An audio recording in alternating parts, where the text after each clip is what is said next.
আপনারা জানেন যে বর্তমানে আমরা যেই সময় এই জগতে অবস্থান করছি, তো এটা হচ্ছে একটা বিশেষ কলিযুগ। এ হচ্ছে বৈবর শতমান্নান্তরের অষ্টম বিংশতি কলিযুগ। তো শ্রীমদ্ ভাগবতমে এই কলিযুগে বিশেষভাবে প্রশংসা করা হয়েছে, কারণ শ্রীমদ্ ভাগবতমে দশম স্কন্ধে সুখদেব গোস্বামী সরাসরি কৃষ্ণলীলা কৃষ্ণ কথা বর্ণনা করে যখন তিনি একাদশ স্কন্ধ বর্ণনা করতে যাবেন, তো তার কিছুটা শুরুতেই তিনি উল্লেখ করলেন যে কৃষ্ণ বর্ণং চিসা কৃষ্ণং সাঙ্গ পাঙ্গ সদপার্ষদম যজ্ঞই সংকীর্তনই পায়াই যজন্তি সুমেধসহ। অর্থাৎ এই কৃষ্ণ আগামী কলি যুগেতে তিনি অকৃষ্ণ বর্ণরূপে অর্থাৎ গুরু বর্ণরূপে অবতীর্ণ হইবেন। তার পূর্ব লীলায় যত পারিষদ ভক্তবৃন্দ আছে তাদেরকে সঙ্গে নিয়ে আর অবতীর্ণ হয়ে তিনি কি করবেন, এই কলিযুগের যে যুগ ধর্ম হরে কৃষ্ণ নাম তিনি প্রবর্তন করবেন। আর সর্বশেষে এই শ্লোকে আরো একটা বিশেষ গুরুত্বপূর্ণ কথা বলা হলো যে যারা সুমেধা সম্পন্ন ব্যক্তি অর্থাৎ যারা খুব বুদ্ধিমান ব্যক্তি, তারা তাকে হরিনাম সংকীর্তন যজ্ঞের দ্বারাই তার আরাধনা করবেন। এই বর্ণনা থেকে দেখা যায় যে আজ থেকে 538 বছর পূর্বে স্বয়ং ভগবান ব্রজেন্দ্র নন্দন শ্রীকৃষ্ণ তিনি তার অন্তরঙ্গা শক্তি শ্রীমতী রাধারানী ভাব এবং কান্তি নিয়ে সপার্ষদে এই নদিয়া নবদ্বীপে অবতীর্ণ হইলেন এবং তিনি এই কলিযুগে যে যুগ ধর্ম হরে কৃষ্ণ রাম প্রবর্তন করলেন। এবং সর্বশেষে যে গুরুত্বপূর্ণ কথাটা বলা হলো কি, যারা সুমেধা সম্পন্ন ব্যক্তি অর্থাৎ বুদ্ধিমান ব্যক্তি, তারা তাকে এই হরিনাম সংকীর্তন যজ্ঞের দ্বারাই তার আরাধনা করবেন। তো মহাপ্রভুর আরেকজন পারিষদ ভক্ত দ্বিজ হরিদাস, যার নাম, যিনি কৃষ্ণের অষ্টোত্তর শতনাম লিখে গেছেন, তাতে তিনি উল্লেখ করেছেন যে হরিনাম কৃষ্ণ নাম বড়ই মধু, যেই জন কৃষ্ণ বজে সে বড় চতুর। এইভাবে এই মহাজন বাক্য এবং ভাগবত পুরাণ থেকে আমরা জানতে পারি এই যুগেতে বুদ্ধিমান ব্যক্তিরা কি করবেন, তারা এই হরিনাম সংকীর্তন যজ্ঞের দ্বারা পরমেশ্বর ভগবানের আরাধনা করবেন। কেন? কারণ এই যে জগৎ, এই জগৎটা আমাদের কারোর চিরকাল বসবাসের জায়গা নয়। এখানে আমরা কেউ চিরকাল বসবাস করতে আসিনি। এখানে যতই আমরা সুন্দর করে বাড়িঘর তৈরি করি না কেন, কিন্তু এখানে আমরা চিরকাল বসবাস করতে পারবো না। আমাদের পূর্বপুরুষগণ ছিলেন, তারা এই জগৎ সংসারে এসে খেতি বাড়ি সংসার গৃহস্থী করেছে। তারপরে যখন তাদের পরমায়ু শেষ হয়ে গেছে, তখন তারা এই জগৎ থেকে চলে গেছেন। মহাভারতে যে কাম্যবন, বৃন্দাবনের ব্রজমণ্ডলের কাম্যবন আছে না, সেখানে একটা ধর্মকুণ্ড আছে। তো সেখানে একবার যুধিষ্ঠির মহারাজ তারা 5 ভাই গিয়েছিলেন জল আনতে। তো সেখানে ধর্ম বক ছিলেন, যম মহারাজ একটা বকের রূপ ধারণ করে বসেছিলেন। তখন সেই বক বললেন যে তোমার কাছে কয়েকটা প্রশ্ন আছে, সেই প্রশ্নের উত্তর দাও, তারপরে এখান থেকে জল নাও। ভীম, অর্জুন, নকুল, সহদেব তারা উত্তর না দিয়ে জল পান করতে গেছে আর সেখানে মূর্ছিত হয়ে পড়ে গেছে। তারপরে যখন যুধিষ্ঠির মহারাজ গেছেন, যুধিষ্ঠির মহারাজ যখন সেখানে জল আনতে যাবেন, তখন সেই বক রূপী ধর্মরাজ তাকে বললেন, এই তুমি আমার কোনো প্রশ্নের উত্তর না দিয়ে যদি এখান থেকে জল নিতে চেষ্টা করো, তোমার ভাইদের মতো তুমিও মারা যাবে। তখন যুধিষ্ঠির মহারাজ বললেন, বলুন আপনার কি প্রশ্ন? তখন তাকে 4টা প্রশ্ন জিজ্ঞাসা করলেন। 4টা প্রশ্নের মধ্যে একটা প্রশ্ন ছিল যে কিং আশ্চর্য, এই জগতের মধ্যে সবচেয়ে আশ্চর্যজনক ঘটনাটা কি? যুধিষ্ঠির মহারাজ উত্তর দিলেন যে এই জগৎবাসী মানুষ সবাই দেখছে তার বাড়ির আশেপাশে বা গ্রামে কেউ না কেউ মারা যাচ্ছে, প্রতিদিন বল হরি হরি বল বলে তাকে শ্মশানে নিয়ে যাচ্ছে তার আত্মীয় স্বজনকে গোষ্ঠীরা, কিন্তু কেউ ভাবে না যে আমারও মরণ নিকটে আছে, নিকটে। সেভাবে আমি চিরকাল এই জগতে বাস করব এবং এই সংসার প্রতি আসক্ত হয়ে সে জীবনযাপন করে থাকে। এটা হচ্ছে জগতের মধ্যে সবচাইতে আশ্চর্যজনক ঘটনা। কাজে আমাদের এই জিনিসটাই স্মরণ রাখা উচিত যে আমরা এখানে কেউ চিরকাল থাকবো না, অতি শীঘ্রই আমাদেরকে দেহত্যাগ করে এই জগৎ থেকে চলে যেতে হবে। এখন আমাদের যে মানব জীবন, এই মানব জীবন হয়েছে একটা দুর্লভ জীবন। কেন দুর্লভ? কারণ এই যে আমাদের বৈদিক শাস্ত্র থেকে জানতে পারা যায় 84 লক্ষ প্রকার জীবজন্তু আছে, তার ভিতরে এই মানব জীবনটাকে বলা হইল দুর্লভ জীবন বা শ্রেষ্ঠ জীবন। কেন? একটাই কারণ যে এই মানব জীবন প্রাপ্ত হইলে জীব কি করতে পারেন? হরিনাম হরিভজন করতে পারেন, ভগবানের আরাধনা করতে পারেন। আর কোন দেহধারী প্রাণীগণের জন্য সেই সুযোগ বা সুবিধা নেই। তারা সারা জীবন ধরে 4 প্রকার কর্ম করে তারা তাদের জীবনটা অতিবাহিত করে দেয়। সেই 4 প্রকার কর্ম হচ্ছে কি? আহার, নিদ্রা, ভয়, মথন।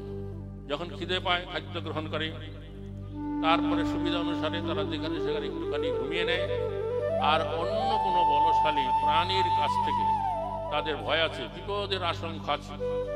যার দরুন এই প্রাণী জগতের মধ্যে দেখা যায় প্রত্যেক প্রাণী আত্মরক্ষা করার একটা প্রবণতা আছে, অর্থাৎ নিজেকে রক্ষা করার একটা প্রবণতা আছে। তারপরে ওরা আরেকটা কর্ম করে কি? ওরা বংশ বিস্তার করে, বংশবৃদ্ধি করে। তো এই 4 প্রকার কর্মের ঊর্ধ্বে ওরা আর অন্য কোনো কিছু করতে পারে না, ভাবতে পারে না। কারণ বিধাতা ওদেরকে সেই ক্ষমতা প্রদান করেনি। আর যখন কোনো জীব এই মানুষে জন্মগ্রহণ করেন, এই মানুষে জন্মগ্রহণ করবার সাথে সাথে আমরা বিধাতার কাছ থেকে একটা জিনিস আমরা অধিক পরিমাণে প্রাপ্ত হয়ে গেছি। সেটা কি? সেটা হচ্ছে আমাদের এই চেতনা, চিন্তা, ভাবনা করে কর্ম করবার প্রবণতা। যার ফলে মানুষে জন্মগ্রহণ করবার পরে একটুখানি বড় হলে আমরা ভাবতে পারি বা চিন্তা করতে পারি যে আমি কে, আমি কোথায় ছিলাম, কেন আমি এই জগতে এসেছি, পরমেশ্বর ভগবানকে, তার সাথে আমার সম্পর্ক কি, আর আমি এখানে কেন এইরকম ভাবে দুঃখ কষ্ট ভোগ করছি। তো যখন কোনো মানুষের ভিতরে এই প্রকার চেতনার উদয় হবে, তখন থেকে শুরু হয় তার এই পারমার্থিক জীবন। তখন তিনি কোনো সাধু শাস্ত্র বা গুরুর সান্নিধ্যে গিয়ে পরিপ্রশ্ন করে অবগত হতে পারেন যে আমরা হচ্ছে অনুচেতন বিশিষ্ট ক্ষুদ্র জীব, আর পরমেশ্বর ভগবান হচ্ছেন সর্বশক্তিমান বিভু চৈতন্য। তাই আমাদের কর্তব্য হচ্ছে সেই পরমেশ্বর ভগবানের আরাধনা করা। তিনি আরো জানতে পারেন আমরা প্রকৃতপক্ষে এই দেহ নই, আমাদের প্রকৃত সত্তা হচ্ছে কি আত্মা, যে অনাদিকাল ধরে আছে, ভবিষ্যতে থাকবে, তার কখনো বিনাশ নেই। তাকে অস্ত্রের আঘাতে আগুনে পুড়িয়ে জলে রেখে তার কখনো বিনাশ সাধন করা যায় না। আর অপর দিকে আমাদের এই যে দেহটা, এটা আগে ছিল না, বর্তমানে আছে, এবং যে কোনো সময় আমাদের এই দেহের বিনাশ ঘটবে। এইরকম ভাবে তিনি আত্মতত্ত্ব উপলব্ধি করে ঈশ্বর তত্ত্ব জেনে কোন সদ্গুরুর কাছ থেকে দীক্ষামন্ত্র প্রাপ্ত হয়ে তার এই পারমার্থিক জীবন শুরু করতে পারেন। তবে বর্তমানে এই যে কলিযুগ চলছে, এই কলিযুগেতে এই পারমার্থিক জীবন শুরু করবার একমাত্র পন্থা হচ্ছে কি? যে হরে কৃষ্ণ কৃষ্ণ কৃষ্ণ হরে হরে, হরে রাম রাম রাম হরে হরে। এই হরে কৃষ্ণ মহামন্ত্র কীর্তন করে ভক্তি যুগের মাধ্যমে পরমেশ্বর ভগবানের আরাধনা করে যাওয়া। এটা আমাদের সমস্ত বৈদিক শাস্ত্রে এই কথা বলা আছে। বৃহনারদীয় উপনিষদে বর্ণিত আছে যে হরের নাম নামৈব কেবলম কলেও নাস্তেব নাস্তেব নাস্তেব গতির অন্যথা। অর্থাৎ এই কলিকালে ভগবানের এই দিব্য নাম কীর্তন করা ছাড়া আর অন্য গতি নেই। এই যে অন্য গতি নেই, এটা অত্যন্ত জোর দিয়ে 3 বার বলা হলো। 3 বার বলার তাৎপর্য হচ্ছে এই কলিযুগেতে কেউ যদি পরমার্থ সাধন করে পরমেশ্বর ভগবানকে প্রাপ্ত হতে চান, তাহলে তাকে এই নামের এই আশ্রয় গ্রহণ করতে হবে। এই নামের আশ্রয় গ্রহণ না করে কেউ যদি অন্য কোনো পন্থায় কর্ম, জ্ঞান, যোগ, তপস্যাদির দ্বারা তা করতে চান, তাহলে তা কখনোই ফলপ্রসূ হবে না। এই জন্যই নাস্তেব কথাটা 3 বার বলা হলো। তদুপরি শ্রীমদ্ ভাগবতমে একাদশ স্কন্ধেতে সুখদেব গোস্বামী পরীক্ষিত মহারাজের কাছে বর্ণনা করছিলেন যে এই কলিযুগের কি দোষ আছে। কলিযুগের দোষের কথা বর্ণনা করতে করতে তিনি উল্লেখ করলেন যে কলের দোষে নিধিরাজন অস্তি এক মহান গুণ কীর্তন দেব কৃষ্ণস্য মুক্ত সঙ্গ পরাং ব্রজত। অর্থাৎ এই কলিযুগ হচ্ছে কি দোষের সমুদ্র, তার ভিতরে একটাই মহান গুণ আছে, যদি কেউ কৃষ্ণ কীর্তন করবেন তাই একমাত্র মহান গুণ, এছাড়া আর কোনো মহান গুণ এই কলিযুগে আর পরিলক্ষিত হয় না। তদুপরি বর্তমান এই যে কলিযুগ, এই কলিযুগ হচ্ছে, এই কলিযুগকে ধন্য কলিযুগ বলা হয়েছে।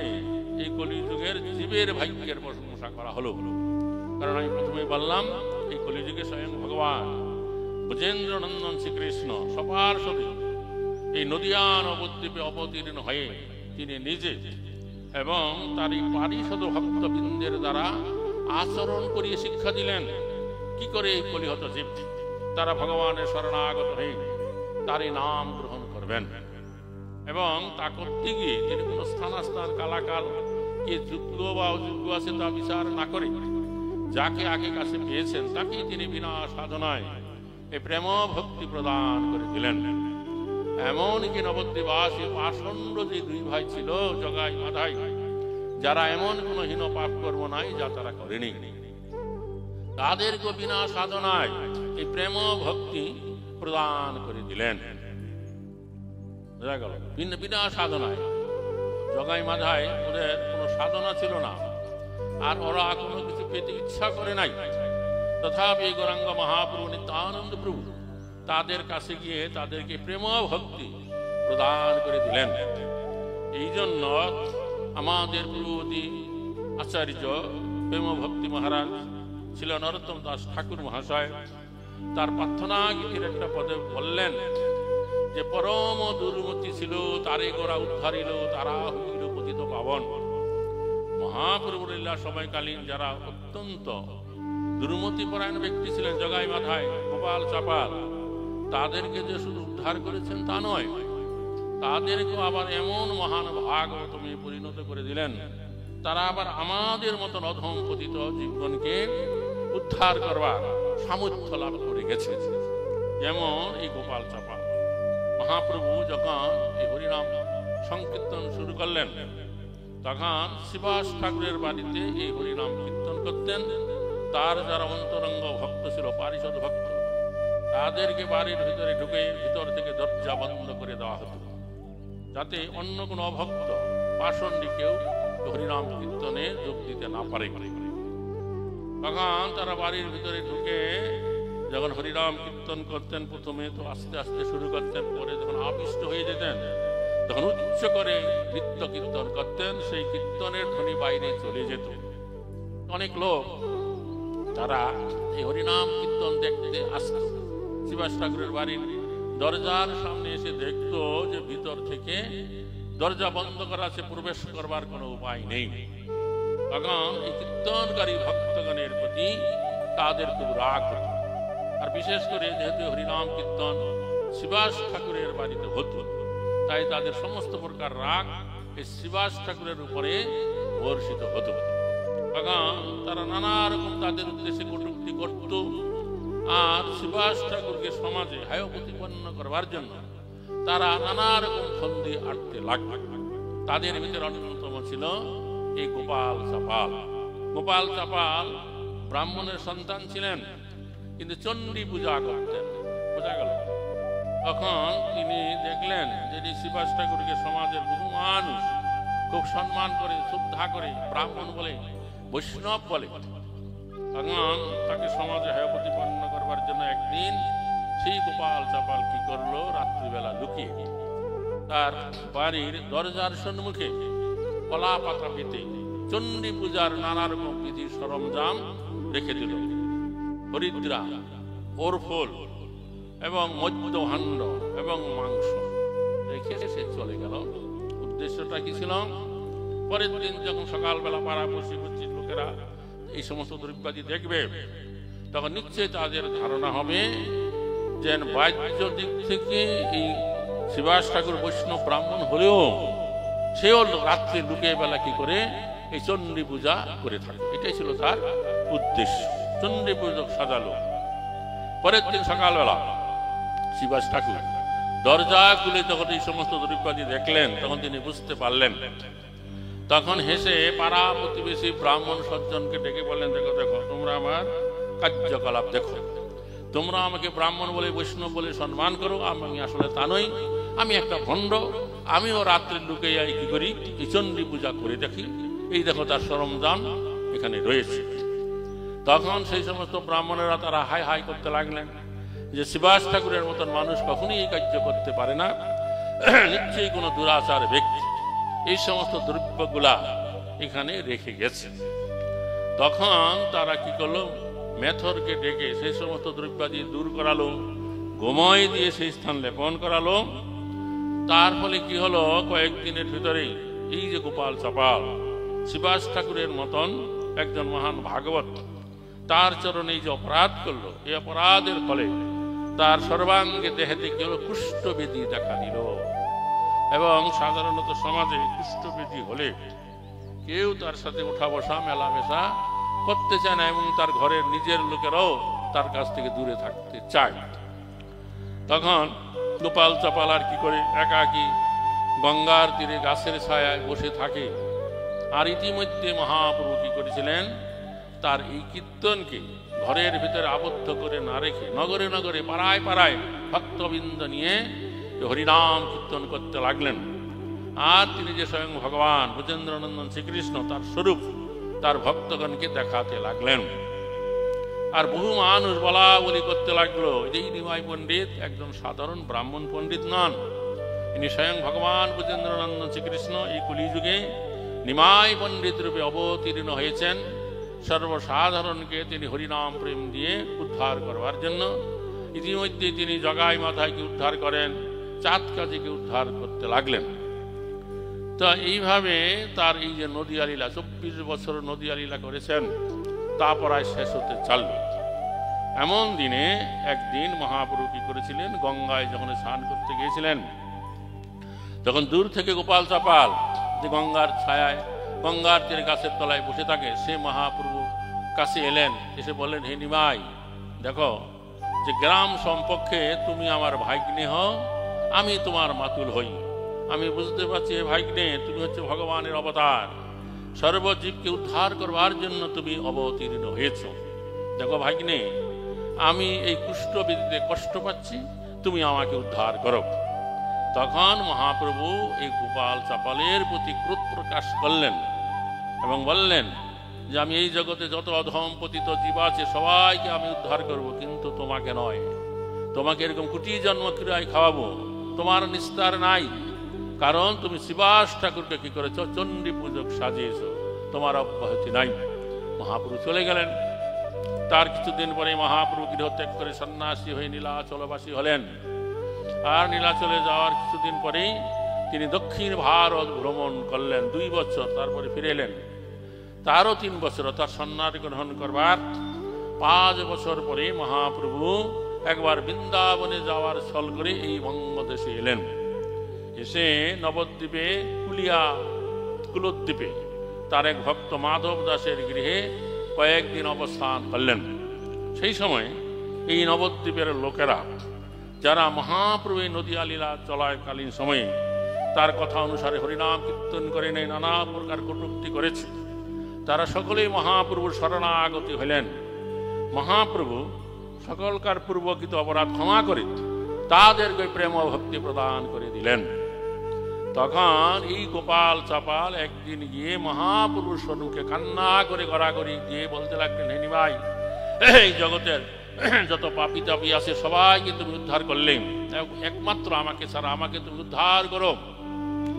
তখন এইবার মহাপ্রভু আর ক্রোধ প্রকাশ করলেন না, তিনি সদয় হয়ে বললেন যে দেখো, তোমার শিবাস ঠাকুরের কাছে অপরাধ আছে, তুমি শিবাস ঠাকুরের কাছে গিয়ে তোমার পূর্বকৃত অপরাধের কথা স্বীকার করে তার কাছে ক্ষমা চাও। যে যেখানে পায়ে কাটা ফুটলে সেখান দিয়ে কাটা বের করতে হয়, পায়ে কাটা ফুটলে কি আর স্কন্ধে বাহির হয়? তুমি শ্রীবাস ঠাকুরের কাছে ক্ষমা প্রার্থনা করো, পূর্বকৃত অপরাধের কথা স্বীকার করে। আর শ্রীবাস ঠাকুর যদি তোমাকে ক্ষমা করে দেয় তাহলে তোমার অব্যাহতি আছে। তখন এই গোপাল চাপাল আবার শ্রীবাস ঠাকুরের শরণাগত হলেন। তার কাছে গিয়ে তার পূর্বকৃত অপরাধের কথা স্বীকার করে ক্ষমা চাইলেন, নমস্কার করলেন। আর শ্রীবাস ঠাকুর পরম উদার, তার কাছে যখন ক্ষমা চাইলেন সঙ্গে সঙ্গে শ্রীবাস ঠাকুর কি করলেন? তাকে ক্ষমা করে দিলেন। তো দেখা গেল কিছুদিনের ভিতরে ধীরে ধীরে তার সেই দুরারোগ্য কুষ্ঠব্যাধি ভালো হয়ে গেল।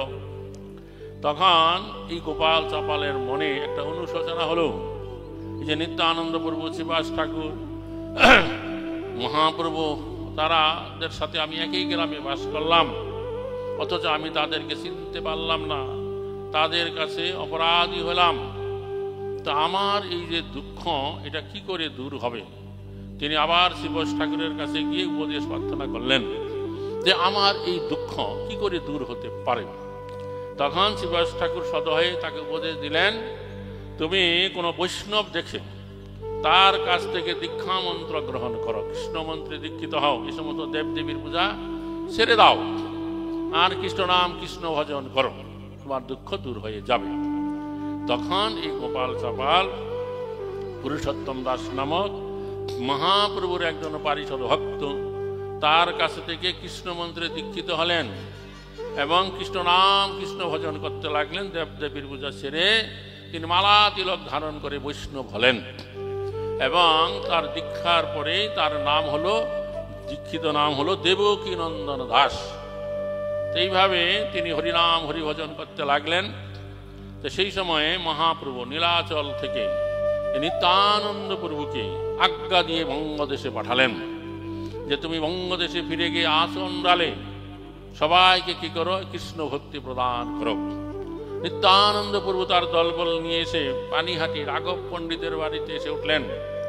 তো সেখানে এসে তিনি এই গঙ্গার দুই তীরে তিনি কি করলেন? হরিনাম কীর্তন করে প্রচার করতে লাগলেন এবং তিনি বিচিত্র বেশ ধারণ করলেন, পট্টবস্ত্র সিল্কের কাপড় পরিধান করলেন, মাথায় পাগড়ি বাঁধলেন আর বহুবিধ অলঙ্কার ধারণ করলেন। 10 আঙ্গুলে অলঙ্কার পরলেন, গলায় অলঙ্কার পরলেন, হাতে অলঙ্কার পরে এইভাবে বিচিত্র বেশ ধারণ করে ভক্তগণকে নিয়ে যখন এই গঙ্গার তীরে পানিহাটি হইতে আরম্ভ করে নবদ্বীপের উত্তর প্রান্ত মুরাকাশা অবধি গঙ্গার তীরে ভ্রমণ করে করে হরিনাম কীর্তন করে সবাইকে কৃষ্ণ ভক্তি প্রদান করতে লাগলেন। তো চৈতন্য ভাগবতমে বর্ণিত আছে, নিত্যানন্দ প্রভু যখন তার দলবল নিয়ে হরিনাম কীর্তনে নৃত্য করতেন এবং বহু মানুষ যখন কৌতূহলের বশবর্তী হয়ে তা দেখতে আসত, নিত্যানন্দ প্রভু নৃত্য করতে করতে যখন সেই সমস্ত মানুষদের প্রতি শুভ দৃষ্টিপাত করতেন, তার শুভ দৃষ্টিপাতের ফলে সেই সমস্ত ভক্তদের কৃষ্ণ প্রেমের অষ্টসাত্ত্বিক বিকার দেখা দিত। এইভাবে ভ্রমণ করতে করতে একসময় নিত্যানন্দ প্রভু তিনি নবদ্বীপ শহরে এলেন। তখন এই যে গোপাল চাপাল তিনি নিত্যানন্দ প্রভুর কাছে গেলেন, তাকে প্রণাম করে তার নিকটে বসে বললেন, প্রভু, আমার এই জীবাধারা, এই মুখের দ্বারা আমি বৈষ্ণবগণের এত নিন্দা মন্দ করেছি, আমার এই যে দুঃখ এটা কি করে আমার দূর হইতে পারে? নিত্যানন্দ প্রভু পরম কৌতুকী সঙ্গে সঙ্গে বললেন যে কেন?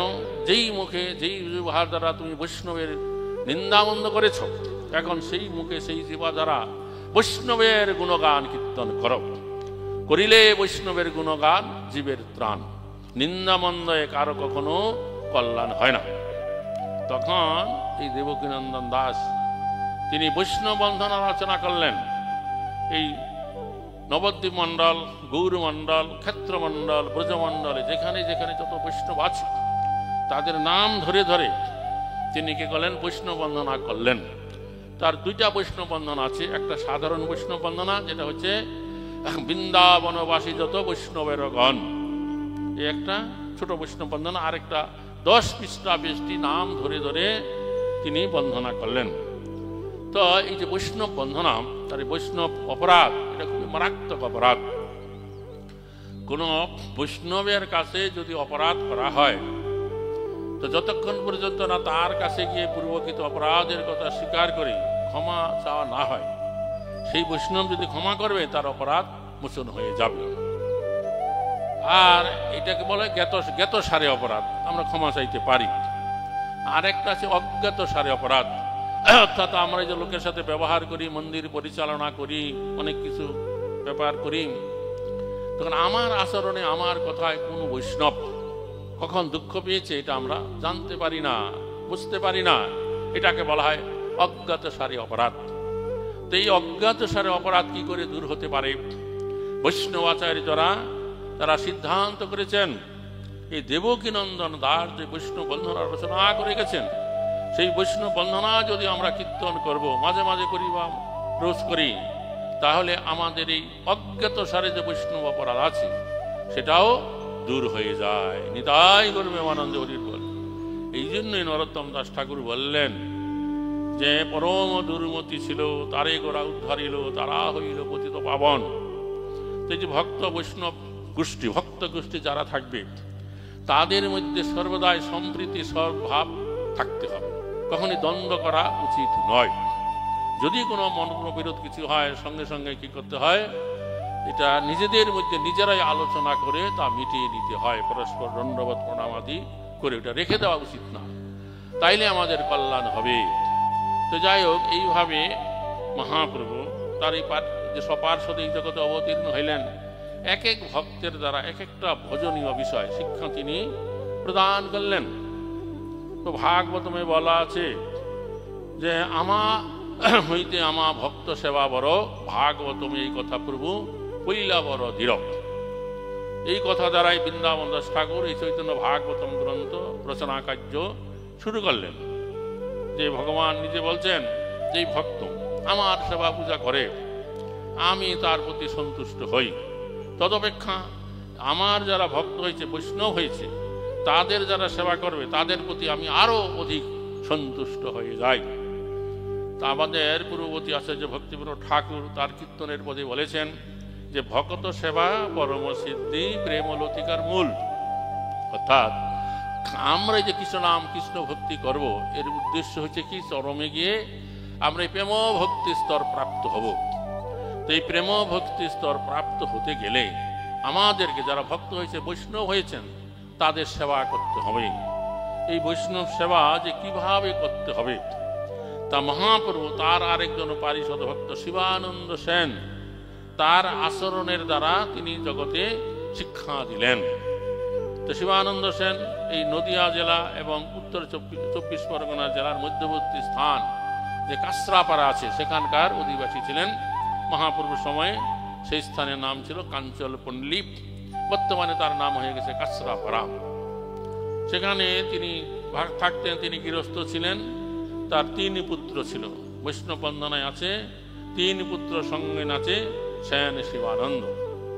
তো মহাপ্রভু সন্ন্যাস গ্রহণ করবার 2 বছর পরে যখন তিনি নীলাচলে ফিরে আসেন, নীলাচলে ফিরে এসেই দক্ষিণ ভারতে ভ্রমণের সঙ্গে কালা কৃষ্ণ দাসকে এই বঙ্গদেশে পাঠিয়েছিলেন যে আমার ভক্তগণের কাছে তুমি এই সংবাদ দিবে যে মহাপ্রভু দক্ষিণ ভারত ভ্রমণ করে নীলাচল ধামে ফিরে এসেছেন। আর এই বছর মহাপ্রভু সমস্ত ভক্তরা যেন নীলাচলে গিয়ে মহাপ্রভুর সাথে মিলিত হয়ে জগন্নাথের রথযাত্রায় অংশগ্রহণ করেন। তখন কালাকৃষ্ণ দাস তাড়াতাড়ি এই বঙ্গদেশে এসে যেখানে যেখানে মহাপ্রভুর ভক্ত আছে, নবদ্বীপ, শান্তিপুর, অম্বিকা, কালনা, শিখণ্ড, কুলিনগ্রাম, সেখানে ভক্তগণের সঙ্গে দেখা করে এই কথা বললেন। এই কথা শুনে মহাপ্রভুর ভক্তরা খুবই আনন্দিত হইলেন এবং তখন তারা স্থির করলেন যে তারা নীলাচল ধামে যাবেন। কিন্তু কি করে যাবেন? আজ থেকে 500 বছর আগের কথা। তখন এখনকার মতন এরকম কোনো পাকা রাস্তা, যান্ত্রিক কোনো যানবাহনের প্রচলন ছিল না, রেলগাড়ি ছিল না। কোথাও যেতে হলে পায়ে হেঁটে যেতে হতো। ভক্তগণ যার যার নিজের জিনিসপত্র, কাপড়, গামছা, জলপাত্র, থালা সঙ্গে নিয়ে যেতেন এবং প্রতিদিন 30-40 কিলোমিটার করে হাঁটতে হতো। তখন শিবানন্দ সেন তিনি দায়িত্ব গ্রহণ করলেন মহাপ্রভুর এই ভক্তগণকে নিয়ে তিনি নীলাচল ধামে যাবেন।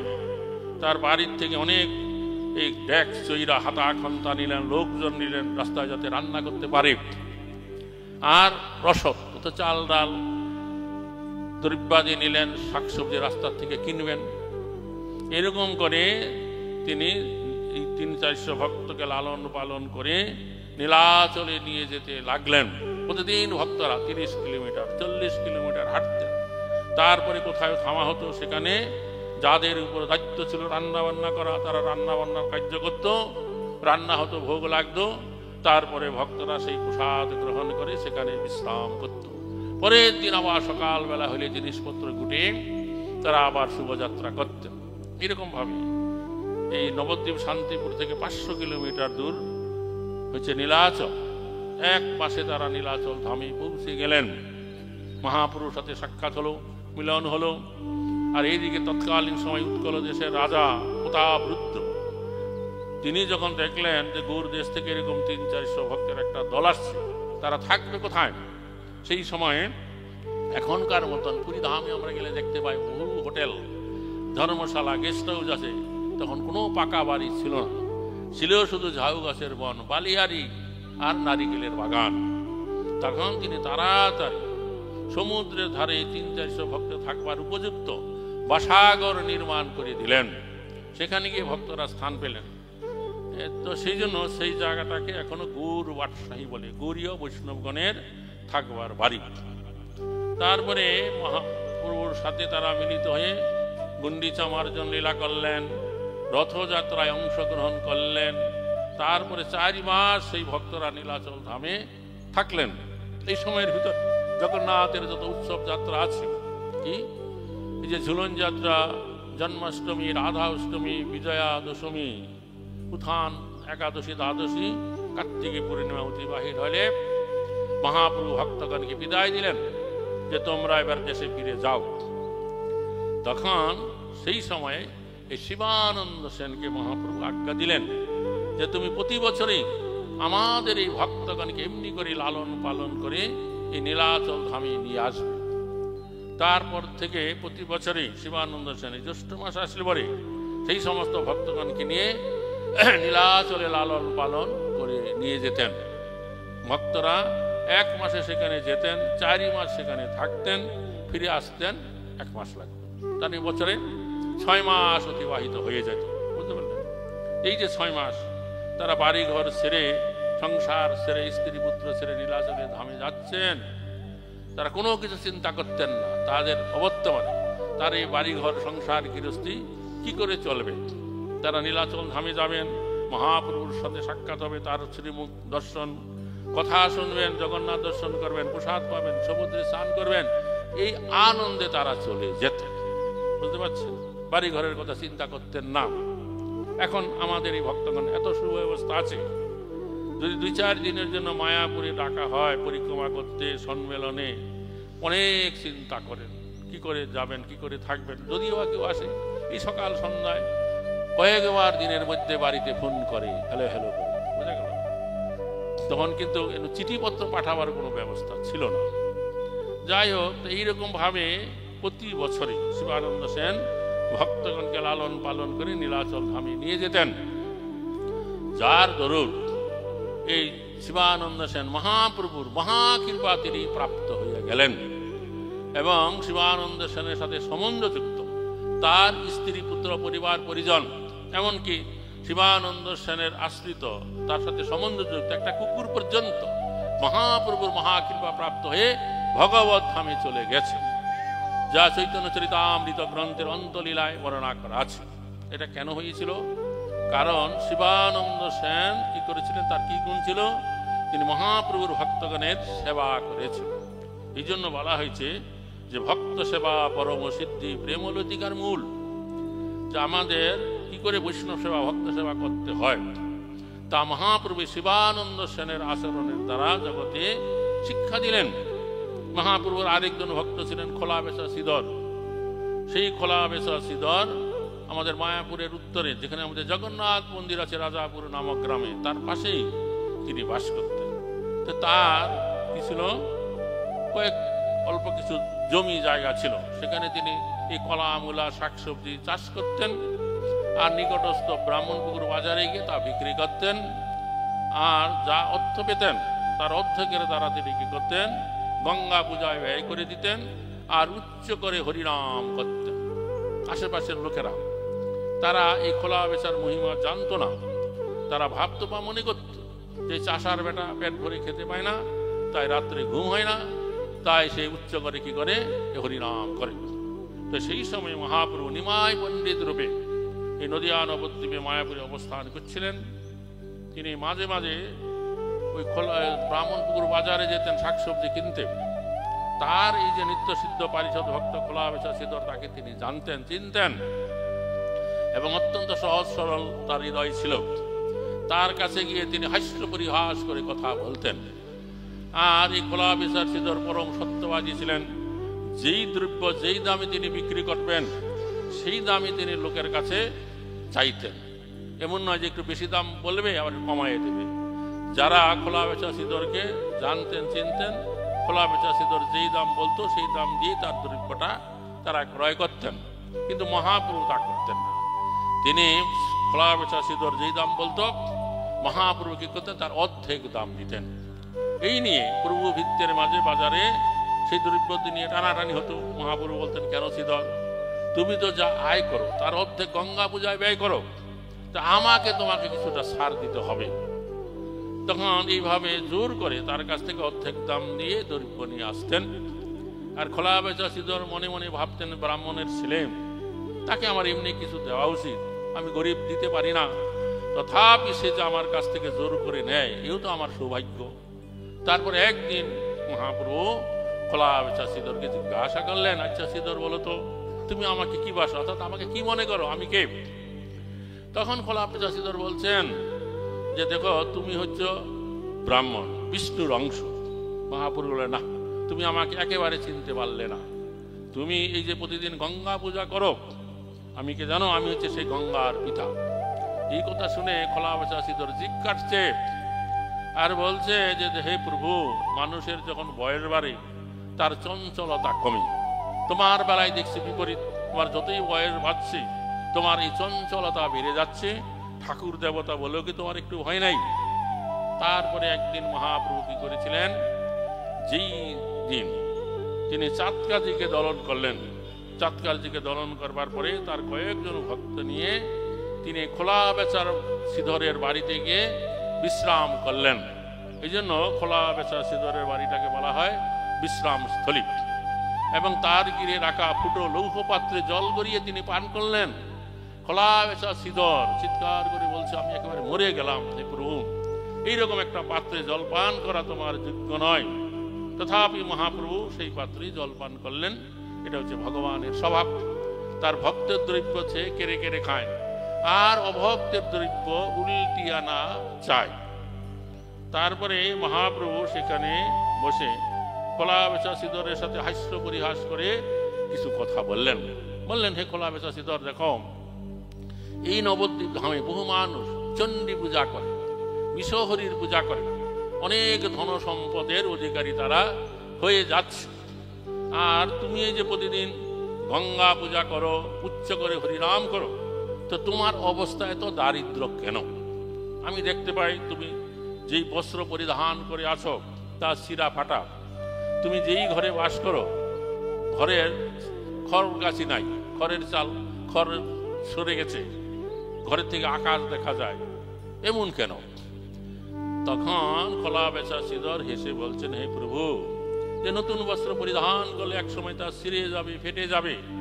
আমার বস্ত্র শিরা ফাটা হতে পারে, তথাপি আমি তো সবসময় বস্ত্র পরিধান করি থাকি। আমার ঘরের চাল ফুটো বলছো, তথাপি আমি তো ঘরেই বাস করি, গাছতলায় তো আর বাস করতে হয় না। তখন মহাপ্রভু বলছেন, হে শ্রীধর, যে তোমার কাছে অনেক গুপ্ত ধন আছে, এই নবদ্বীপের লোকেরা কেউ জানে না, আমি সবার কাছে তা জানিয়ে দেব। তখন খোলা বেচা শ্রীধর হাসছে। বৈষ্ণব আচার্যরা সিদ্ধান্ত করলেন, এই যে মহাপ্রভু খোলা বেচা শ্রীধরকে বললেন, তোমার কাছে অনেক গুপ্ত ধন আছে, এটা কোন গুপ্ত ধন? অর্থাৎ আমাদের এই দুর্লভ মানব জীবন প্রাপ্ত হওয়ার পরে এমন ধন সম্পদ সংগ্রহ করবার জন্যই আমাদের যাবতীয় চেষ্টা রাখতে হবে যেই ধন সম্পদ আমাদের ইহকাল এবং পরকালের পথের পাথেয় হবে। আর যেই ধন সম্পদ অনেক ছল চাতুরি কপটতা মিথ্যা কথা বলে লোক ঠকাইয়ে সংগ্রহ করতে হয়, এই দেহ ত্যাগ করার সাথে সাথেই যেমন ধনের সাথে আর কোনো রকম সম্বন্ধ থাকে না, তেমন ধন সংগ্রহ করবার জন্য আমাদের কোনো রকম চেষ্টা করতে হবে না। অনায়াসে অল্প আয়াসে যা আয় আসবে তার দ্বারাই জীবন যাপন করে কৃষ্ণ প্রসাদ গ্রহণ করে উচ্চ করে হরিনাম করে জীবন কাটিয়ে দিতে হবে। সেই শিক্ষায় খোলা বেচা শ্রীধরের আচরণের দ্বারা মহাপ্রভু শিক্ষা দিলেন। খোলা বেচা শ্রীধরের এই জড়জাগতিক কোনো ধন সম্পদ ছিল না, কিন্তু তার কোন ধন ছিল? তার কৃষ্ণপদে প্রেম ধন ছিল। সেই কৃষ্ণপদে প্রেম ধন সংগ্রহ করবার জন্য আমাদের যাবতীয় চেষ্টা রাখা উচিত। সেটাই খোলা বেচার শ্রীধরের ছিল। সেই শিক্ষাই মহাপ্রভু এই খোলা বেচা শ্রীধরের আচরণের দ্বারা শিক্ষা দিলেন। তারপরে একসময় মহাপ্রভু যখন শ্রীবাস ঠাকুরের বাড়িতে বিষ্ণু খাট্টায় বসে সাতভরিয়া ভাব প্রকাশ করলেন এবং কোন ভক্তের কি অভিলাষ আছে তা পূর্ণ করলেন, এবং তিনি যে ভগবান চতুর্ভুজ রূপ ধারণ করে দেখালেন, সেই সময় তার ভক্তগণকে বললেন, তোমরা যাও এই নগরের শেষ প্রান্তে খোলা বেচা শ্রীধর নামক এক পরম ভক্ত আছে, উচ্চ করে হরিনাম করে, তাকে ধরে নিয়ে আসো, আমার এই বৈভব সে দর্শন করুক, যে কার নাম করে কার আরাধনা করে। তখন 10 জন ভক্ত ছুটলেন খোলা বেচা শ্রীধরের বাড়িতে গিয়ে, কাছে গিয়ে তারা শুনতে পাইলেন খোলা বেচা শ্রীধর উচ্চ করে হরিনাম করছে। তখন তারা বলেন, হে শ্রীধর, তুমি তাড়াতাড়ি চলো, শ্রীবাস ঠাকুরের বাড়িতে মহাপ্রভু তোমাকে ডেকেছে। আর এই কথা শুনে খোলা বেচা শ্রীধর আনন্দে এত বিহ্বল হয়ে পড়েছে যে প্রভু আমায় ডেকেছে, তার হেঁটে যাওয়ার আর শক্তি নাই, ভক্তদের আর দেরি সহ্য হচ্ছে না। তাড়াতাড়ি তারা তাকে কি করলো, ধরাধরি করে কাঁধে তুলে মহাপুরুষ সম্মুখে এনে রাখলেন। তখন খোলা বেচা শ্রীধর মহাপুরুষকে দর্শন করছে, প্রণাম করছে, আবার উঠছে, আবার প্রণাম করছে। মহাপ্রভু বলছেন, হে শ্রীধর, তুমি আমার কাছে একটা বর প্রার্থনা করো, তোমাকে আমি একটা বর দিতে চাই, তুমি যদি চাও এক্ষুনি আমি তোমাকে অষ্টসিদ্ধি বর প্রদান করে দেব। এই কথা শুনে খোলা বেচা দুই হাত নেড়ে বলছেন, হে প্রভু, আপনি আমাকে এই অষ্টসিদ্ধি দিয়ে আমাকে বঞ্চিত করবেন না, আমি অষ্টসিদ্ধি বর চাই না। তখন মহাপ্রভু বললেন, শ্রীধর, তাহলে তুমি একটা কাজ করো, আমার স্তবস্তুতি করো। খোলা বেচা শ্রীধর বলছেন, হে প্রভু, আমার তো কোনো বিদ্যা বুদ্ধি পাণ্ডিত্য নাই, আমি কি দিয়ে আপনার স্তবস্তুতি করব? মহাপ্রভু বললেন, তোমার জিহ্বায় যা উচ্চারিত হয় তাই বলতে থাকো। তখন মহাপ্রভুর ইচ্ছা শুদ্ধা সরস্বতী দেবী খোলা বেচার জিহ্বায় অধিষ্ঠিত হয়ে গেলেন। তখন খোলা বেচা শ্রীধর সুন্দরভাবে মহাপ্রভুর স্তবস্তুতি করতে লাগলেন। তা শুনে সেখানকার উপস্থিত ভক্তগণ, ব্রাহ্মণ পণ্ডিতেরা, তারা তো অবাক হয়ে গেলেন। এই খোলা বেচা শ্রীধর এই থোর কলামূলা বিক্রি করে যেই সম্পদ প্রাপ্ত হলো, এই নবদ্বীপে অনেক ব্রাহ্মণ পণ্ডিত, যোগী, তপস্বী, সন্ন্যাসী, তারা জানতেও পারল না। চৈতন্য ভাগবতময় বৃন্দাবন দাস ঠাকুর শ্রীধরের স্তবস্তুতি বর্ণনা করেছেন বিস্তারিত ভাবে। তারপরে যখন তার স্তবস্তুতি শেষ হলো, তখন মহাপ্রভু বললেন, হে শ্রীধর, তোমাকে আমি আজকে একটা বর দিব, তুমি অন্তত একটা বর আমার কাছে চাও, তোমাকে আমি তাই দেব। তখন খোলা বেচা শ্রীধর বলেন, হে প্রভু, আপনি যদি আমাকে নিতান্তই কোনো বর দিতে চান তাহলে এই বর দেন, যেই ব্রাহ্মণ কুমার আমার কাছ থেকে জোর করে থোর কলামূলা কেড়ে নিল, তো সেই ব্রাহ্মণ কুমারই আমার নিত্য প্রভু হোক, এছাড়া আমি আর কোনো বর প্রার্থনা করি না। ভক্তরা তখন হরিধ্বনি দিলেন। তারপরে এক সময় কি হয়েছিল, মহাপ্রভু 24 বছর শেষে এই মাঘ মাসে, বুঝতে পারছেন, আজ আগামীকাল কি হবে, অমাবস্যা, তারপর দিন থেকে হচ্ছে কি শুক্লপক্ষ শুরু হবে। ফাল্গুন, এই মাঘ মাসে 24 বছর শেষে যেই মাঘ মাস, তার শুক্লপক্ষে প্রভু করিলা সন্ন্যাস। আগামী পরশু দিন তার গৃহ ত্যাগ করার সময় কাটোয়ায় গিয়ে সন্ন্যাস নিয়া তিথি এসে যাচ্ছে, বুঝতে পারছেন। কাটোয়ায় উপলক্ষে প্রতি বছরে এই মাঘ মাসের শুক্লপক্ষে মহাপ্রভুর সন্ন্যাস গ্রহণ উৎসব অনুষ্ঠান হয়। তখন এই যখন গৃহত্যাগ করবেন, যেদিন তিনি জানেন আজ শেষ রাত্রে গৃহত্যাগ হবে, তো সেই রাত্রে নগরবাসী অনেক লোক মহাপুরুষ সঙ্গে সাক্ষাৎ করতে আসতে লাগলেন। সবাইকে মহাপুরুষ হরিনাম কীর্তন করে যেতে বললেন। একটু রাত হলো, তখন এই খোলা বেচা সিদর একটা লাউ এনে, তার ঘরের চালে হওয়া লাউ, মহাপুরুর নিকটে ভেট দিলেন। মহাপুরু তখন চিন্তা করলেন, আজ শেষ রাতে আমি গৃহ ছেড়ে চলে যাব, আগামী কয়েকদিন হয়তো এই বাড়িতে কোনো রন্ধন কার্য হবে না। তো সিদরের দেওয়া এই যে থুর কলা মূলার জোর করে কেড়ে এনে খেয়েছি, আর সিদরের দেওয়া লাউ এমনি বৃথা যাবে। সেই সময় আরেকজন ভক্ত চলে এলেন কিছু দুধ নিয়ে। তৎক্ষণাৎ মহাপুরু মাকে ডেকে বললেন, এক্ষুনি এই লাউ দিয়ে দুধ দিয়ে এখন লাউয়ের পায়েস তৈরি করো। শচী মাতা রান্না করলেন লাউয়ের পায়েস, ভগবানকে ভোগ দিলেন, মহাপুরুর কাছে নিয়ে এলেন। মহাপুরু একটুখানি খেলেন আর উপস্থিত ভক্তগণের মাঝে তা বন্টন করে দিলেন। তো সেটাই ছিল মহাপ্রভুর শেষ ভোজন, সিদরের দেওয়া স্বাদের লাউয়ের পায়েস। বঙ্গদেশে একটা গান আছে, স্বাদের লাউ বানাইল মোরে বৈরাগী। তো মহাপ্রভু এই সিদরের দেওয়া লাউয়ের পায়েস খেয়ে শেষ রাত্রে গৃহ ত্যাগ করে তিনি বৈরাগ্য ধর্ম গ্রহণ করতে চলে গেলেন। নিতাই গর্বে আনন্দে হরি হরি বল।